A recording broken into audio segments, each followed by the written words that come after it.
Gora Ka ex président de l'UNACOIS Dame Diagne président de l'UNACOIS ak man ak moom Dame Sall mu daan nañu li ngeen tëgg ci programme de ak protocole de rafet na waaye ñun xamuñu Dame Sall mais Dame Sall maa ko indi UNACOIS maa ko garanti tey rëccu ma woon loolu gàcce ngaalaama Dame tey bu Dame Sall waxee lii ku ne gis na foire de Thiès ni mel foire bi mi ngi juddu day jàng dox waaye ku ne gis nga fi mu toll tey ndax jomam ak ngóoraam ak pas-pasam ak bëgg bañ ko reetaan moo tey bu waxee lii ne dana mën créer les femmes du Sénégal taxawu leen ba nga xamante ne dañu am jubluwaay taxawu leen ba ku nekk am sa entreprise bopp demal sa bopp dama koy gëm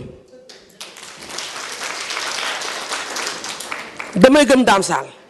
ndax keroog ba ñuy commencé foire de Thiès bi ci biir kees pémi lañ ko commencé ci kaw banc lañ toog ma ak moom di ko bind di peaufiner di xool nan la ñuy ayee pour créer pour UNACOIS fës boobu UNACOIS ñaari UNACOIS yi ñu jubóo nañu ñu bëgg fësal UNACOIS jàppoo kon su waxee dinaa créer femme du Sénégal man gëm naa ne dana wër Sénégal Dame fa gëm yàlla fi yàlla jublu man de yaakaar naa te xam naa jigéen ñi li nga wax tey yaakaar nañ ci yow du may wax góorgóorlu na am de ne xam naa ne dana am xaw ma noo koy amalee ne xam naa ne bu ci yàlla àndee yorante ba danga ko amal ndax sa pësteef ak sa bëgg nit ak sa bëgg jëf ak bëgg waaw góor yéen jigéen ñi man dama leen di conseiller rek li mu wax nii ku gëmal li ma ko dolli ko gëmul woon na nga gëm te it ñu fas jom nag takk suñuy sër ndax xam naa ne du ñu may jàmm du ñu may sara moom programme am du ci lekk du naan day daw rek ñu ànd ak moom topp ci ginnaawam daw li mu wuti su ko indee it nañu xam ne indil nañu njëriñ te ñu fonk ko loolu rek laa doon wax ngeen baal ma ak bu dee wax gi nag am na lu ci soo waxee ci mën a li ki des nañ gëm Dame te ànd ak moom te gëm yàlla gën te ba gëm Dame Sall merci jërë ngeen jëf. Sall jërëjëfati ñun de Dame ñoo ngi sant waaw dégg nañu bu baax li nga wax. bu HLM Route de Dakar di la wax ni depuis 97 ba léegi ñoo ngi association bi ngay bañ a dégg man mii loolu laay dem bay bañ koo dégg dem naa ba ni sama trésorière waa suñu këyitu association bi lu muy jëriñ depuis 97 gisuñu kenn ku ñu dimbale gisuñu kenn ku ñu jàppale suñu volonté bopp rek waaw ñun kese ñooy mujj di cotiser suñu biir di nat te leer na kii toog ci table bi muy madame Fat Ibrahima mii wóor na ndax xam nañu bu baax suñu Pastef ak suñu jom ak suñu bëgg liggéey waaye foo mënti dem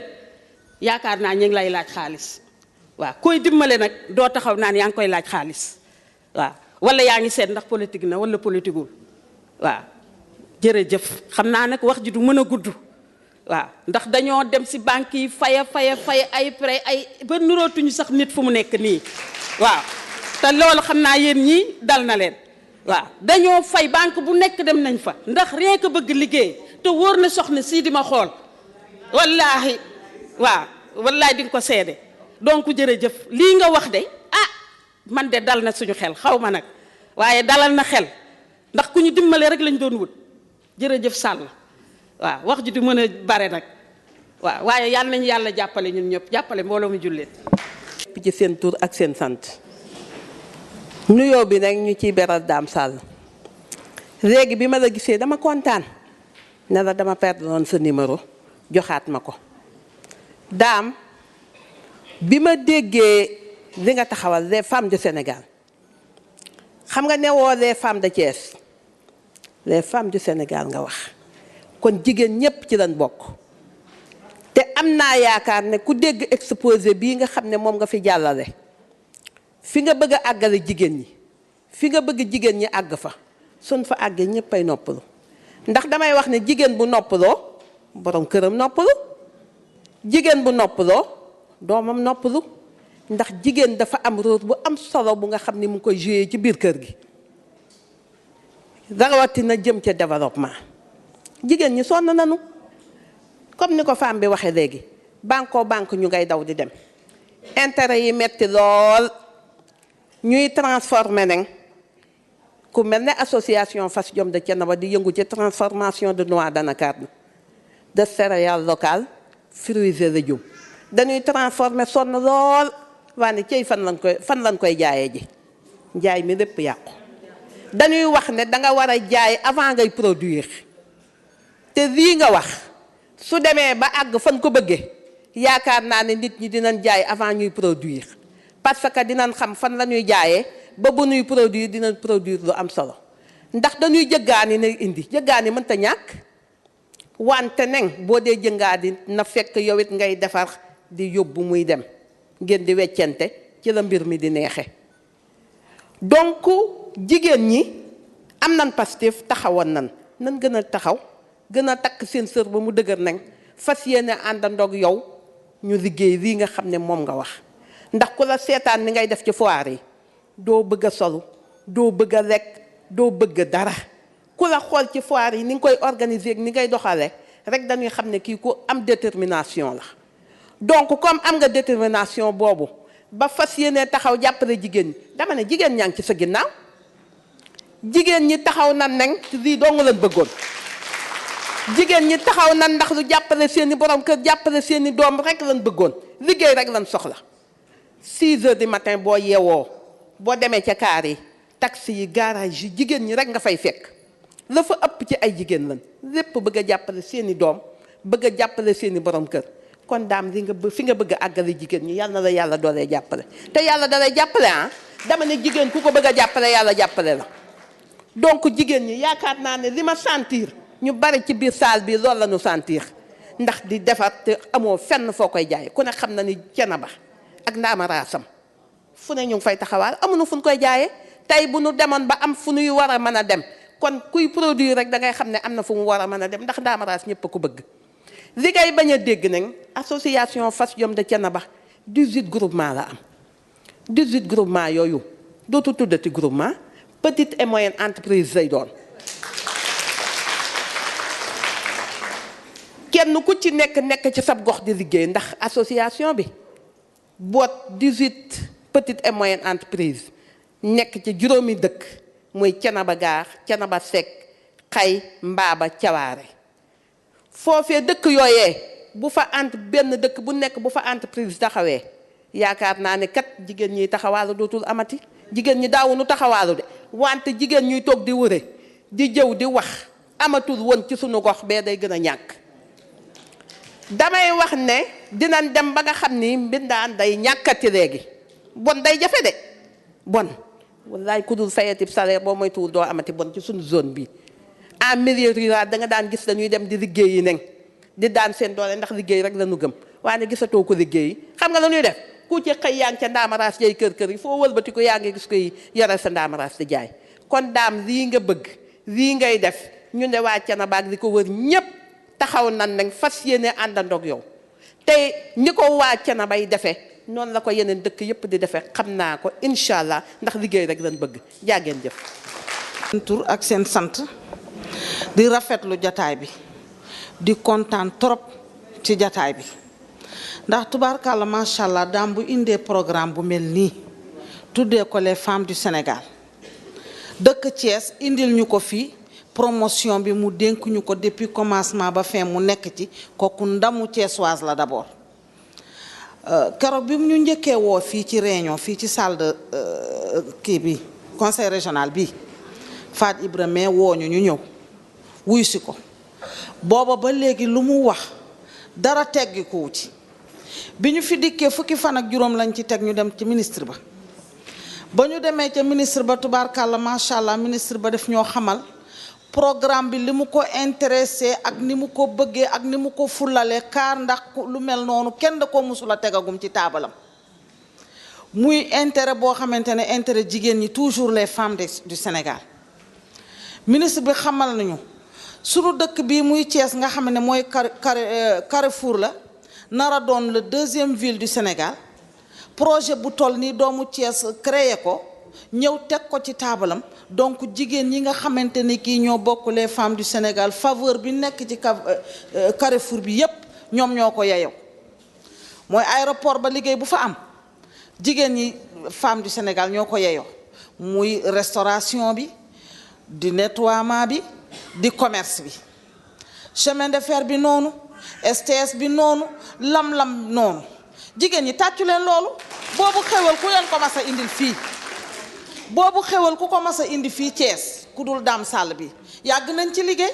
bi ñu nekkee tout tànk ba tey ñu ngi ci développement femme développement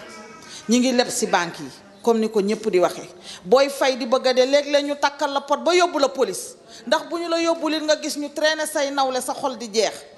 wala nit ñëw takkal la pot di la lebal xaalis ngeen di lebante ci seen biir di fayal seen moroom waaw Dame nag bu dikkee ak bii initiative créer les femmes du Sénégal pour ñu def ay entreprise yu ndaw jigéen ñi ko fi gis entreprise bu ndaw mu ngi ko yor ndax ña ngay def transformation ña ngay def cuub ña ngay def saabu ña ngay def eau de javel formation bu ne def nañ ko lu nekk ña nga cay yëngu waaye dañoo amul nag formation bi nga xamante ne moo ñuy jëmale kanam ba nga xamante ne bor boobu ñu mën caa génn ba nga xamante ne léegi ñu bañ a tudd groupement ñuy ñëw di ñu defal ay somme yu ndaw ci biir leket bi ngay kontaan ngeen di ko leblente bu suba gis nga li ñuy liggéey yépp kenn amatu ci njariñ nag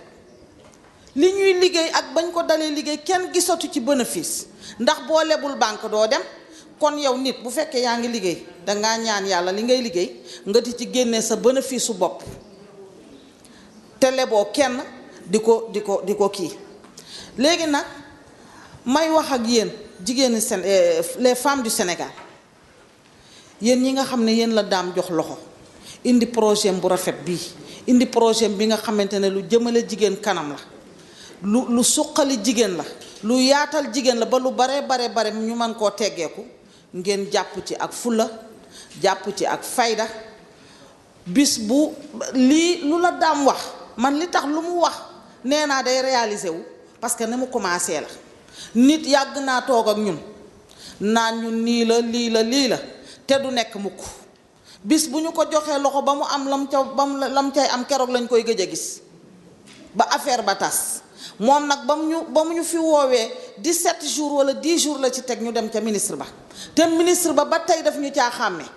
fu ñu exposé bu ñëwee dina dugg ci stand yi xam ne kii les femmes du Sénégal la Thiès yàgg na fi kenn mosu fee gis foire nationale bu mel nii bu ñu fi organisé keroog foire nationale boobu mu fi def foire bi bu ñu yàlla dimbalee dina dem ba raw foiru Dakar ndax tubaarkàlla macha allah gis ngeen bu mujj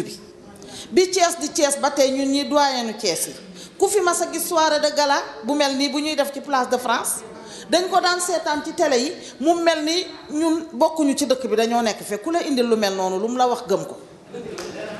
ku la indil lu mel noonu lu mu la wax gëm ko maa ngi leen di nuyu nag di leen santaat di leen gërëmaat di ñaanal yàlla Dame fu mu bëgg a yegg yàlla na ko fa yàlla yeggale ndax bu fa yeggee rek ñun jigéen ñëpp dañuy kontaan ma mujjee nag ci di présenter sama bopp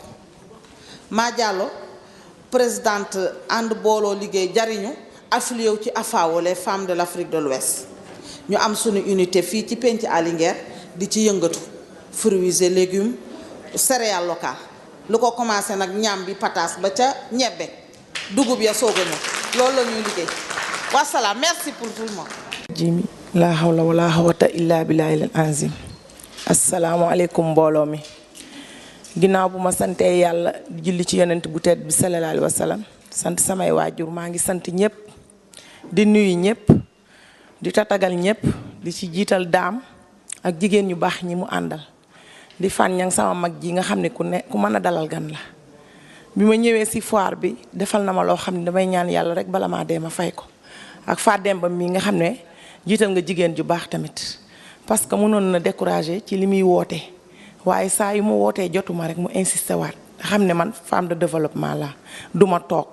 mën naa sax nekk ci saal tëj sama téléphone mais moom tàyyiwul benn yoon ñi sant yàlla bu baax nag ndax yow Dame yow lañ doon wër ndax ñun ay jigéenu développement lañu li ñu am ci ay diplôme kenn xamul nu mu toll mais amul suivi groupement Maam Jaara Busa bu Mbuur man maa ko jiite ak yeneen i kuréel bokk ci femme autonome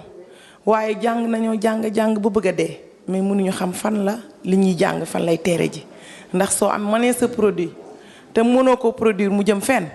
du la amal njariñ lii da nga koy leble wala nga maye ko wala sa njaboot di ko lekk parce que amoo droit dem jaayi ko fenn ndax amoo kayit ya ca war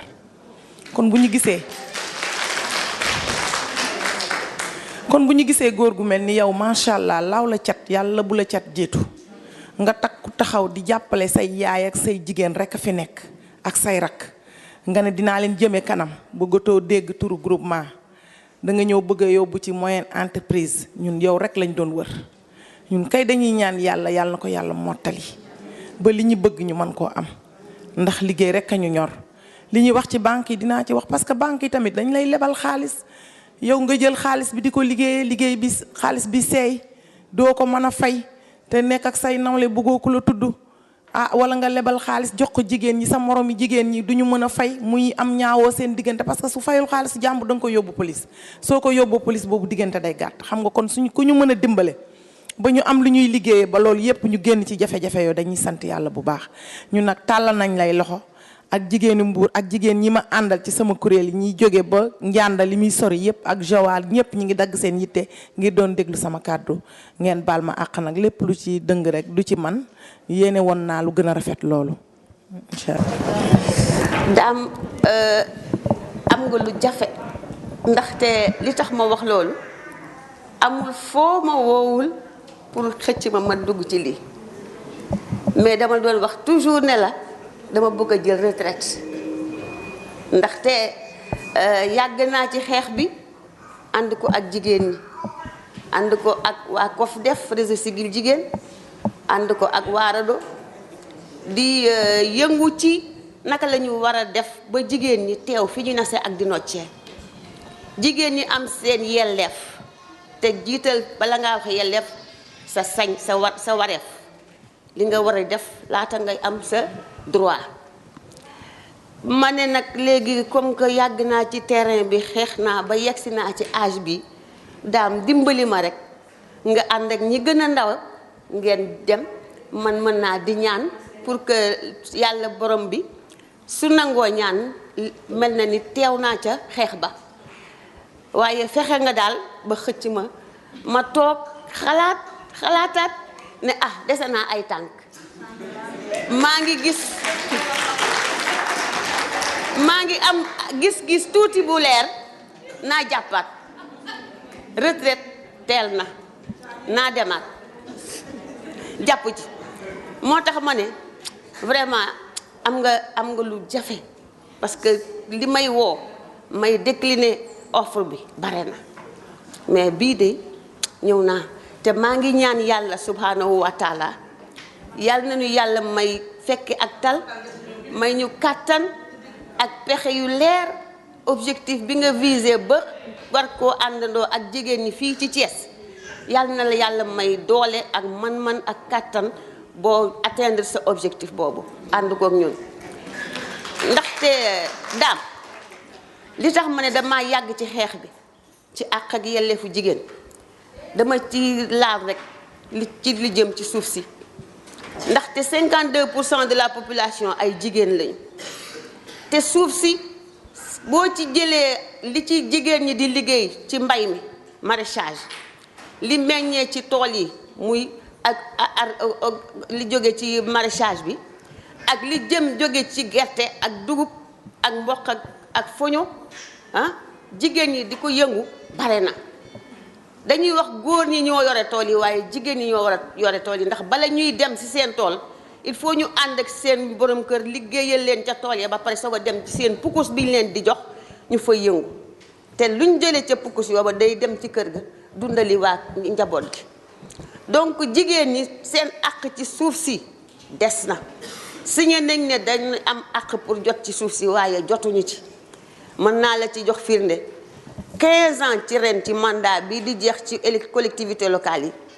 fu dul communauté rurale Notto Diobass Notto Guy Jama Fandène Kër Moussa amul fu ma déposer demande pour que jigéen ñi ñu affecté leen espace bu ñu mën a liggéey li tax ma ne la dinaa jëlaat xeex dañuy wax autosuffisance alimentaire maraîchage bi dëgg la mais il faut ñu dugal suñu yëngu-yëngu dëgër ci biir mbay mi man de ñaan naa yàlla ndax li ma la wax loolu la jógaat naa takkaat naa sama ndigg di domp samay tànk pour ma mën a avancer pour que ren ma dugg ci biir mbayum ceeb. li tax ma ne damay dem ci mbayum ceeb mooy mbayum ceeb bi dama am ay idée yu ma jële Italie Rome FAO jaari ko Inde ñëw delsi ne naa yënguwaat ci suuf si naa dem ci ceeb bi te ceeb boobu dañ koy bay comme ni ñuy bayee dugub laajul nga dem ci ay xur dugg ci biir ay ndox di ko fa bay donc ñun wax ko nëreka looloo tax ma ne dinaa takkaat sama ndigg te dinaa ko ànd ak yow daam incha allah yal na la yàlla jàppale suuf si nañ ci jàpp jigéen ñi jot ci ndaxte dañ ko bazar de jox ko ay multinational ñooñu li ñuy bay fii Sénégal ci suuf si benn ci production du dem ci askanu Sénégal lépp nga jëm Chine lépp nga jëm Inde lépp nga jëm Arabie Saoudite te ñun ci suñu suuf si lañ koy baye yaa ngi wax léegi ci sa exposé nga naan produit maraîcher yi ca marché ba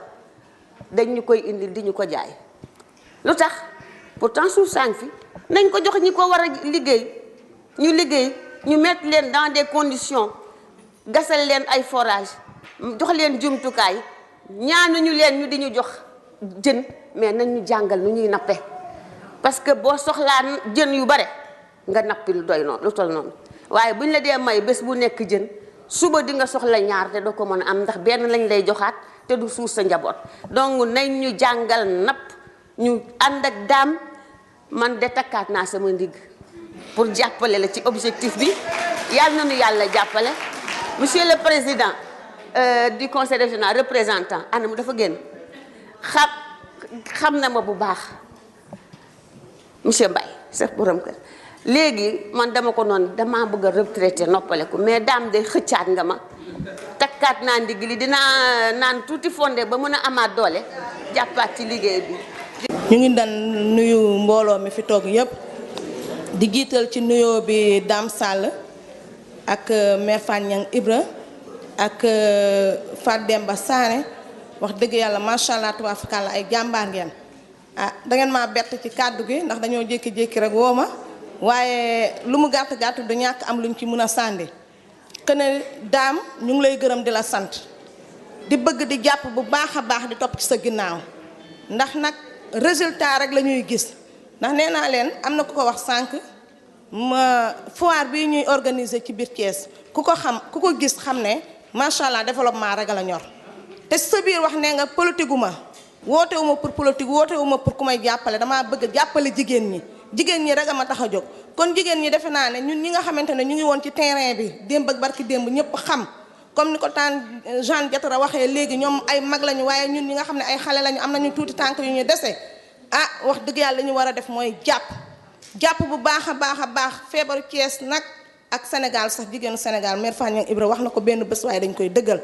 mooy lépp lu ñu dugg ñun jigéen ñi ba muy yàgg dina am yu sew sawaan yu nekk ci suñu biir bu ko defee ñu xam ne góor a ñu jiite góor a ñu bëgg a jàppale suñu intérêt la gis lu ñu mën ci jàppale ko ba am résultat ñun jigéen ñi ñu jàppale ko bañ a nekk xool affaire politique wala xool affaire féete wala xool affaire leneen xam ne développement ñu yëkkat kenn jigéen ñëpp a sonn jigéen ñee yor kër yi léegi kenn ku ci nekk boo xëyee suba Fanyang mee jóge Mbuur wax na ko keroog ba ñu ñëwee foire ba wóor na yàlla Fanyang bi mu jaay ci foire bi li muy jaay jarul daa mujj lu ne mu dugg ca pour mun a am loo xamante ne dina ko yóbbu ci këram kon ñëpp noonu la ñuy dawee ñëpp noonu la ñuy def yal nañu yàlla jàppale doolu ñu sutura ba jigéen ñi daam li nga bëgg ci jigéen ñi yàlla may la ci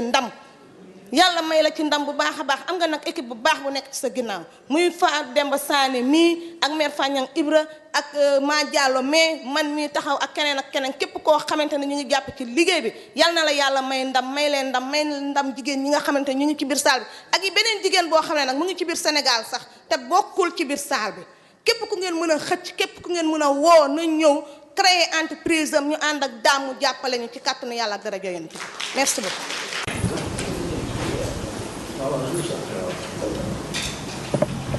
maa ngi sant suñu borom tabaaraka taala julli si yaa Rasulullaay di sant samay waajur di leen sant baax di leen gërëm di leen ziar di leen baalu ak yal na yàlla boolu jéggal jékke ci nuyoo bi Dame Sall mi nga xam ne ginnaaw yàlla yonent bi lii moom la te moo ñu ci boole di ko jotlee tamit mu jàlle ñu nuyoo suñu président UNACOIS Dame Diagne ak suñu présidente Fary Dieng ak suñu présidente communale Fatou Ibra Dieng ña ngi mi toog maa ngi leen di nuyu jigéen ñi Thiès di leen ziyaare Dame maa ngi leen nuyu di fa nuyu fa fàttewu ma leen di nuyu ngeen àndal ñëpp di leen ziyaar ñun waa Tivaouane ñun li ñuy wax sa bariwul ndax wax dëgg yàlla li ñu war a wax lépp jigéen ñi tedd yi wax nañ ko te répétition rek lay doon li ñuy jëkk def daal mooy dañ lay jëkk a ñaan yàlla li nga sumb yaa ko xam yaa xam fi nga bëgg mu egg fa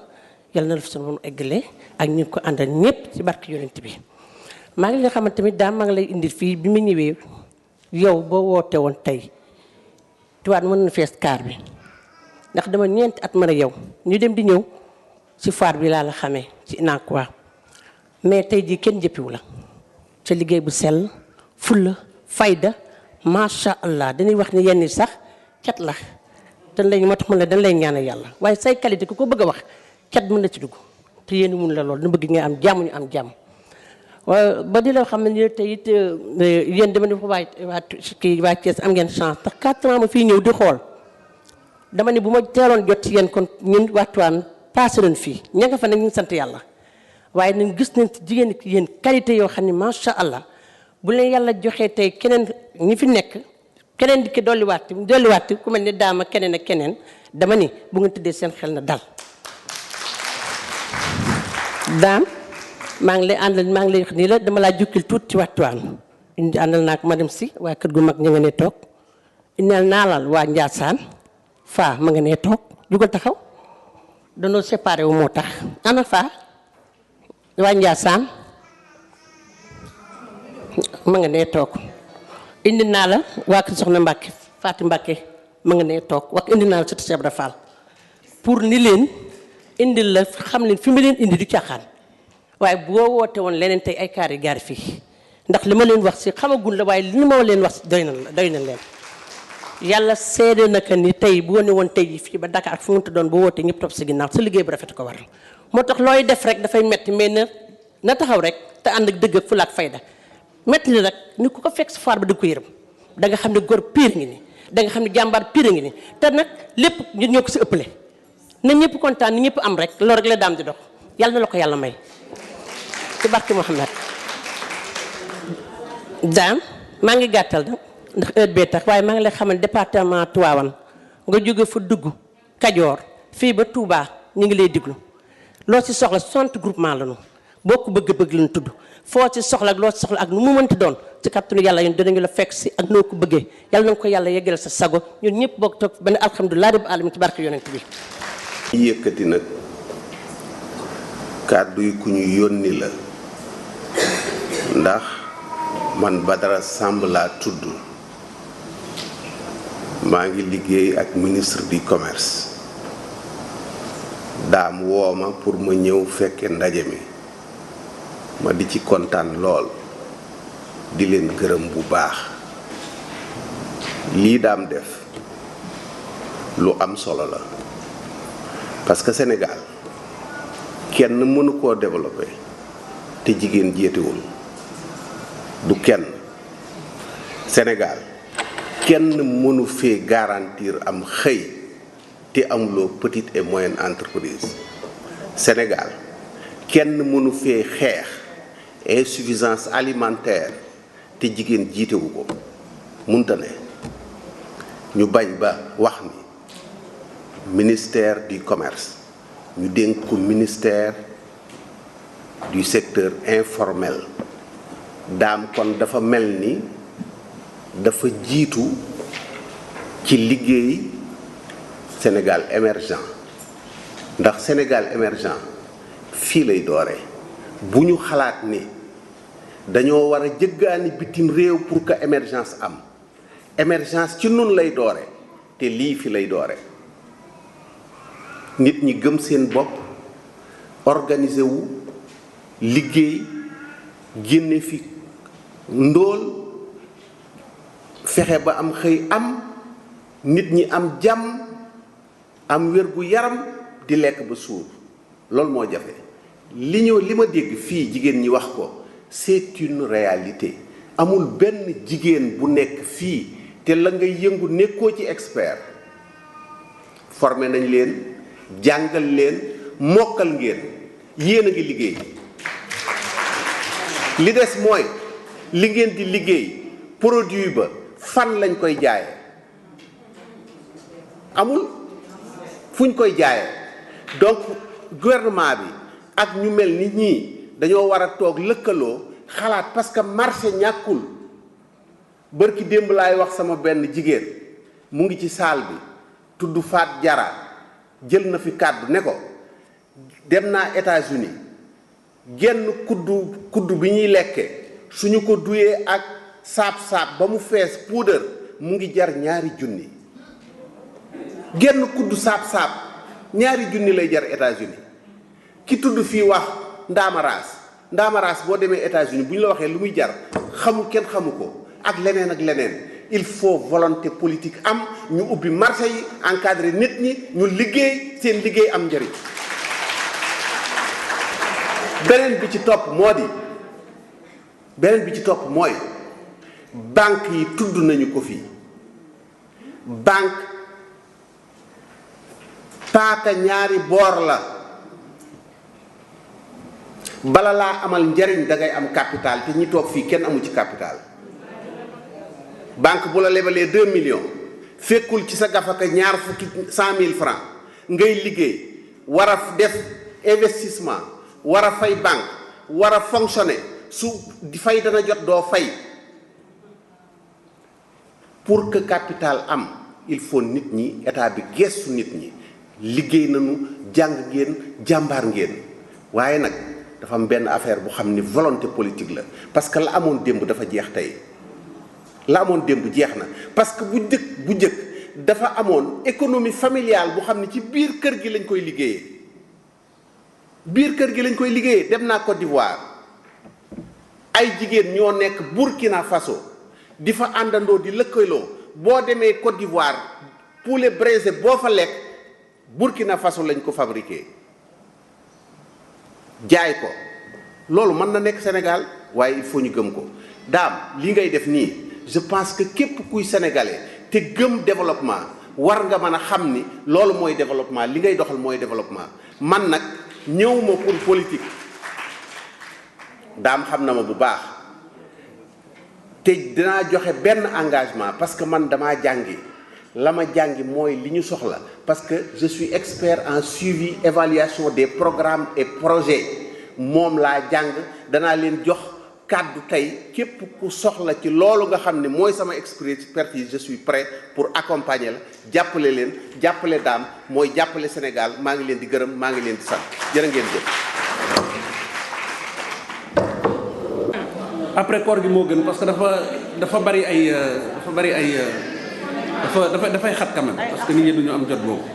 waaw moo sañoon mu nekk après koor gi. moo gën après koor gi moo gën parce que yendu lay képp koo xamante ne ni da nga jiite association wala groupement donc dama tudd tu fais partie du comité directeur parce que comité directeur boobu ci la ñuy sukkandiku maintenant pour créer un bureau boo xam ne ni moom moo yor fonctionnement structure bi kenn ku ci nekk ci yéen mën naa nekk ci biir bureau bi kenn ku ci nekk ci yéen nag ci comité directeur bi la bokk dama bëgg loolu mu leer parce que lii ñuy def nii il faut ñu gérer ko avec beaucoup de transparence comme ni ko sama doyen Samb waxee léegi man je ne veux pas faire de la politique te xam naa ne su ma defoon politique romb naa fii mais développement laa opté donc nag mouvement bi moom amul politique képp koo xamante ne ni nag bëgg nga politique am nga ci droit mais ci biir mouvement bi li ko concerné mooy le développement parce que bu ci politique duggee moom day daal di yàqu. donc confectionné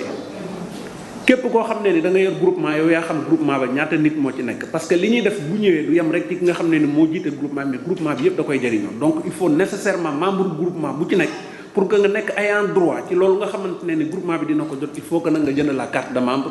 mu femme du Sénégal donc képp koo xam ne ni yor na ci association moom mooy wax ñaata nit la war soit mu communiqué ko Fa wala mu communiqué ko Fat Ibra su ko defee ñun dinañ ko jox carte de membre yooyu su ko defee moom da koy commercialiser mais pour un montant symbolique parce que carte de membre kenn mënu ko joxee parce que nit ki aussi boo fekkee da nga bëgg a wane sa désir ni ci lii laa bokk il faut tamit nga sawar a def ci dara donc dinañ leen jox carte de membre yooyu bu ñu jaayee carte de membre yi ba pare ba évaluer le nombre de personnes yi nga xamante ne ñoo constitué maintenant la structure ñu dem directement assemblée générale bu ñu jógee ci assemblée générale nag liggéey nag moo des mais incha allah li nga xam ne ni moo war a doxal liggéey bi yëpp anticiper nañ ko dox nañ ko ba pare te bu ñu ci yeggee rek incha allah dañuy pousse mu dem donc je vous remercie du leen fi téye parce que. En français. En français. Oui, je suis M. Damsal, le secrétaire général du groupe Intercom, mais je suis également le coordonnateur de cette structure qui s'appelle Femmes du Sénégal.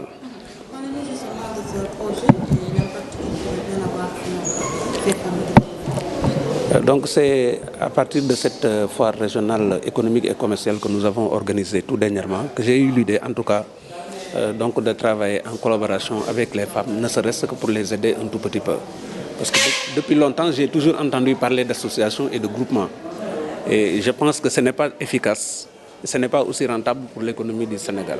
Alors, pour permettre à ces femmes-là d'être en phase avec le programme Sénégal émergent, j'ai décidé de faire en sorte, en tout cas, que ces groupements-là soient transformés en de petites et moyennes entreprises. Et comme nous avons déjà des partenaires qui sont décidés à nous appuyer, donc pour permettre à ces femmes-là de trouver des financements et de participer à la production nationale, c'est pourquoi donc j'ai eu une concertation avec les femmes leaders, donc pour prendre cette initiative, donc créer un mouvement qui s'appelle Femmes du Sénégal. Donc je l'ai dit tout à l'heure, parce que mon programme c'est de faire en sorte que dans les 5 ans, qu'on puisse en tout cas les transformer en des petites et moyennes entreprises. Mais tout le monde sait que pour parler de développement, il faut parler d'abord de marché. Et que jusqu'à présent, je pense que le Sénégal n'a pas encore son marché qui lui est propre. Parce que si vous partez aujourd'hui dans notre marché, les 99% des produits que vous y trouvez, c'est des produits qui sont fabriqués ailleurs. Alors comme nous sommes au Sénégal, un pays qui est plein de potentialités, alors nous avons décidé en tout cas de faire en sorte que, en passant d'ailleurs par l'agriculture, parce qu'auparavant c'était l'agriculture traditionnelle, maintenant ce que nous voulons faire c'est de faire une agriculture moderne avec des unités de transformation, en tout cas pour faire en sorte que ces femmes-là soient présentes dans le marché sénégal et qu'ils puissent avoir également un accès dans le marché international. Justement, vous les invitez à se regrouper et tantôt certaines d'entre elles ont parlé des difficultés qu'elles ont au niveau de certaines institutions financières. Nous avons décidé de résoudre tous ces problèmes. Je vais peut-être m'excuser du terme, mais par exemple avec la collaboration des femmes avec les institutions de microfinance, à mon avis, ce n'est pas une très bonne collaboration parce que c'est de très petits montants qui sont mis à la disposition de ces femmes. Et comme aujourd'hui, nous avons des partenaires qui sont prêts à nous soutenir avec des financements très importants, nous avons décidé de faire en sorte que ces femmes-là puissent travailler directement avec ces institutions-là. Je prends l'exemple de la Banque africaine de développement qui a signé une convention de financement avec une organisation patronale. Nous avons déjà discuté avec cette organisation qui a décidé en tout cas de nous accompagner pour qu'on puisse bénéficier donc de ces financements-là. Donc notre objectif c'est de faire en sorte que dans les 5 ans, que toutes ces associations de femmes soient transformées en de petites et moyennes entreprises de développement et que ces entreprises puissent participer de façon très efficace à la production nationale et au Made in Sénégal également. On va parler de développement de femmes sans parler du foncier qui se complique de plus en plus. Quel est justement le travail que vous comptez faire à ce niveau? Lors du gala de l'excellence, nous avons déjà discuté avec l'UAL, l'Union des associations des élus locaux, parce que nous avons décidé, en tout cas, ici à Thiès, d'avoir ce qu'on appelle une zone industrielle. Parce que moi, je suis pour la préférence nationale. On ne peut pas toujours continuer à aller acheter dans d'autres marchés. Mais il faudrait que ces partenaires qui sont de l'autre côté, qu'ils puissent venir au Sénégal en partenariat avec les opérateurs qui sont ici, alors de monter de petites et moyennes entreprises de fabrication. Donc là, nous avons déjà discuté avec cette institution et je pense sous peu, en tout cas, on aura une zone industrielle qui permettra à toutes ces femmes-là, en tout cas, de pouvoir s'installer. Mais également de permettre à ces femmes d'avoir des terres, parce qu'on parle aujourd'hui d'agriculture. Et qui parle d'agriculture parle en tout cas de terres. Et ça, c'est déjà négocié avec, dans ce partenariat-là. Et Inch'Allah, c'est un problème qui est résolu en tout cas à moitié. Nous avons aujourd'hui au nombre de 2210 femmes. Mais aujourd'hui, nous avons tout simplement convoqué les femmes leaders. Mais on va vers une assemblée générale juste après le mois de Ramadan. Je pense qu'on peut même dépasser ce chiffre-là, les 2210 femmes, parce que nous avons vu que dans la réunion d'aujourd'hui, il y a d'autres femmes leaders qui sont venues nous rejoindre. Outre les problèmes liés au foncier, les femmes ont aussi évoqué les problèmes de faiblesse de financement et du renforcement de capacité. On ne peut pas continuer à donner à ces femmes-là des formations. C'est des femmes qui sont assez formées. Mais quand on donne à une femme une formation, il faut penser aussi à lui donner les moyens qui lui permettent en tout cas d'exercer. Malheureusement, ça ne se passe pas comme ça. C'est pourquoi j'ai dit, je ne veux plus entendre parler de formation, mais je ne veux plus entendre parler également de groupement de femmes. Les formations sont déjà là. C'est des femmes qui ont déjà la capacité de pouvoir faire quelque chose. Il faudrait maintenant faire en sorte que de grandes institutions financières puissent en tout cas mettre à leur disposition les moyens conséquents qui permettent à ces femmes-là en tout cas de participer à la production nationale. Pouvez-vous revenir sur l'éventuel partenariat malaisien? Nous avons un salon des produits de la Malaisie que nous comptons organiser au mois de décembre. Ce sont les Malaisiens qui m'ont contacté dans le cadre d'un partenariat qu'ils veulent établir avec les opérateurs économiques sénégalais. En tout cas, ma proposition est de faire en sorte qu'ils soient là au mois de décembre dans le cadre d'un salon que nous allons organiser pendant 15 jours pour permettre donc aux opérateurs économiques sénégalais de pouvoir en tout cas savoir ce qui se fait en Malaisie. Et à partir de ce moment-là, je pense qu'on va essayer d'asseoir un partenariat qui permettra à ces gens-là de pouvoir être présents dans le marché sénégalais.